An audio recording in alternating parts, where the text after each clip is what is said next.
дасгалыг минь үзсэнд баярлалаа. За ингээд өнөөдрийнхээ дасгалд орцгоё. Эхний дасгал маань гар өргсөн байрлал. Энэхүү дасгалыг өмнө хичээлдээ үзсэн уурал байрлалаасаа хийн. 2 гараа дээш өргөн толгойнхоо дээр алгаа нийлүүлнэ. За мөрөө хавчгүйгээр мөрөө доош нь буулгаж чихнээсээ холдуулна. Гарынхаа алгыг зөөлхөн хав.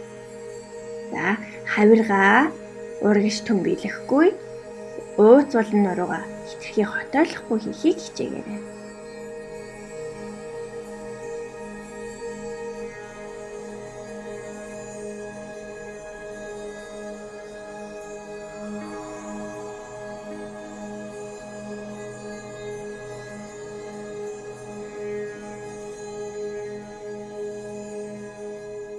Энэхүү дасгал нь ядаргаа, бактери, ходоодны хямрал, нурууны өвчин гэсэн эмгэгүүдэд сайнаар нөлөөтэй.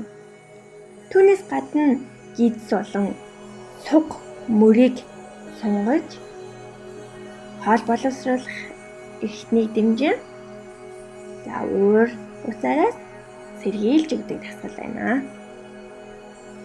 Энэхүү дасгалаа та бүхэн 30 секундээс 1 минут барьж хийгээрэй.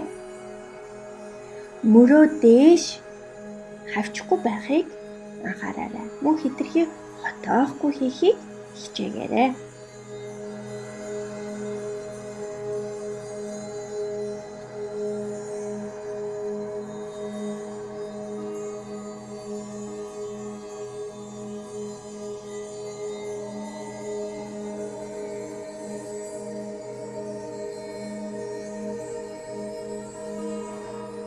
Дараагийн дасгал маань хагас тонгоолт байрлал.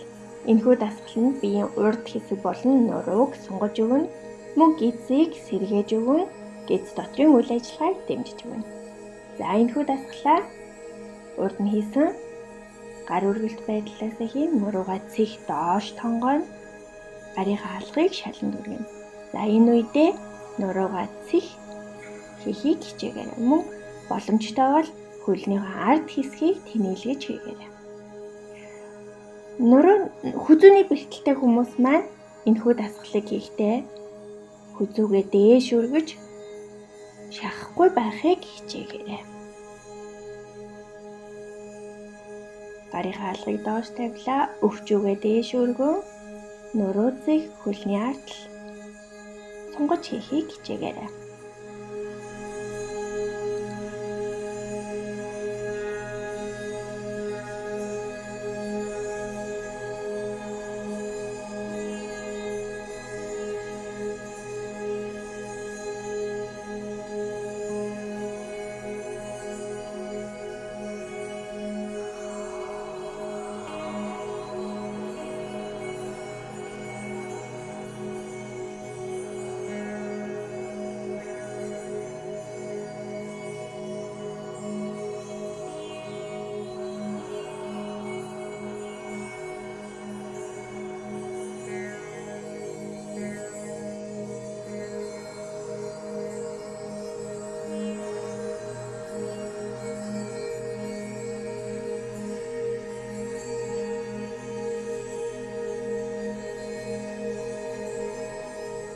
Хагас тонгоолт байрлалаа.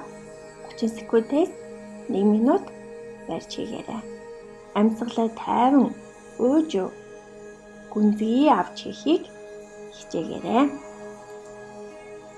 Энэхүү дасгалыг хийхэд гар шаланд хүрэхгүй бол өвдгөн дээр гараа тавин тохоо өвдгөө тэнээлгэн нуруугаа цэх хийгээд үзээрэй. Энэ удаагийн хамгийн сүүлийн дасгал маань бүтэн тонгоолт байрлал.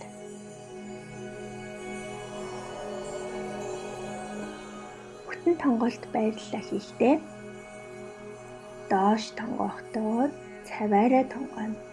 Нуруугаа бүхэлдэхгүй тонгоохыг хичээгээрэй.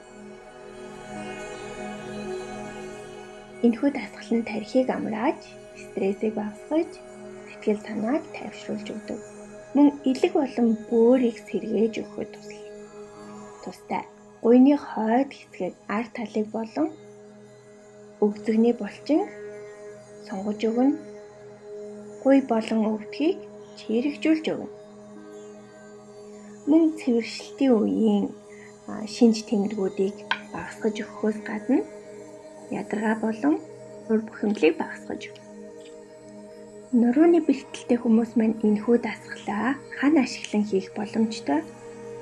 Ханандаа гараа шалтгаан параллел барин бие болон уяа 90 градус болгон барьж хийхийг хичээгээрэй.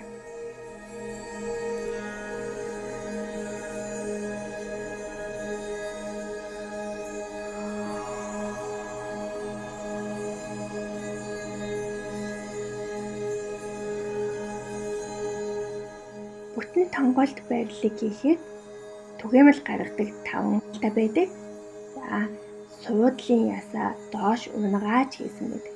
Энэ дасгалыг хийхэд суудлын яс дээшээгээ тааз руу чиглэсэн байдаг. Тэхийн тулд хөлийнхөө улаар сайтар доош гიშгэнэ.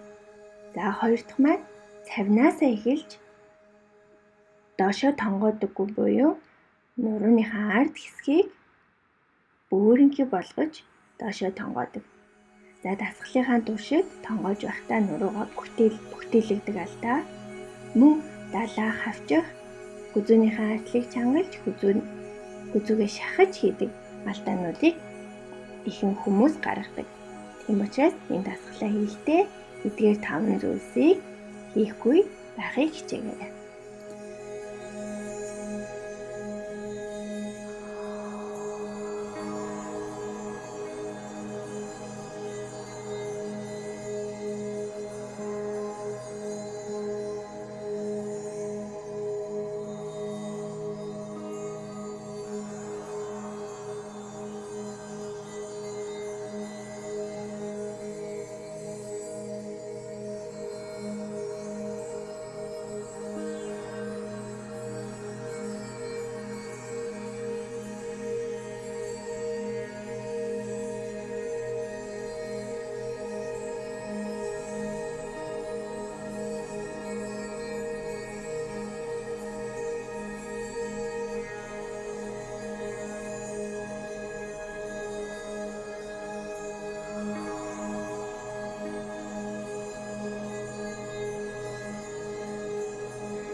Лого ашиглан хөнгөвчлсөн аргыг хийхдээ гараа дээш өргөхдөө гарынхаа алгыг нийлүүлэхгүй байж болно.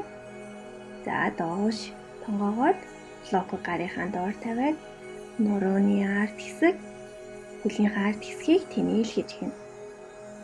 За, эндээсээ өвдгөө зөөлөн нуглаад бүтэн тонгоолт дасгалаа хийж болно. Өвдгөнийхөө ард талыг бага зэрэг нугалж болно. Хөлнийхөө хажууд лого авчран доошоо бүтэн тонгоож хийгээрэй.